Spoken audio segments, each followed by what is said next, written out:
When Brennan was 6, he was able to tell me that God sent him down to me because God knew that I really wanted children. And because he was such a kind, smart man, the last time he told me, God sent me back on a white horse and I woke up as Brennan. That's the kind of thing that as a parent you get chills about, but where else is this coming from? I was trying to process what he meant. This is when you realize you're having a conversation that you're not quite equipped as a parent to have. The emotional intelligence that was in his voice when he said that to me, it was so sincere and it struck me because that's not something a 6-year-old would say. Brennan started to ask me questions. Did I remember being a grown person before? And I didn't. And so Brennan started saying to me that there were old people and there were new people. I wondered, could this actually be?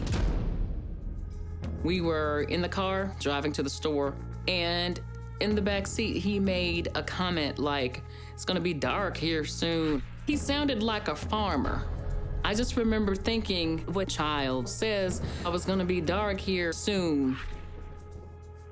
And in that moment, I asked him, not prepared for the answer, Brennan, have you been a grown-up before? Do you remember being a grown-up before? And very matter-of-factly, Brennan replied, without missing a beat, well, yeah, before I fell off the roof and died.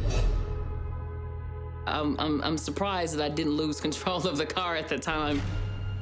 There are moments in your life that you will forever remember in detail. Things slow down and you can just remember exactly where you were and exactly what your response was, and everything around you is just stuck. That was that moment for me. You know, it almost knocked the wind out of me emotionally and mentally, because you're thinking, okay, my son just told me that he has memories of falling off the roof and dying. So as I'm putting him in the shopping cart, I'm still trying to be very cavalier, you know, just very kind of cool. Oh, okay.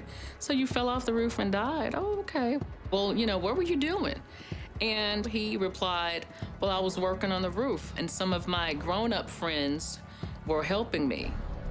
I was working on the roof and they were working on the walls.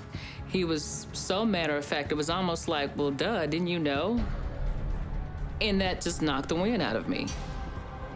In that moment, I thought, could he really be talking about a past life?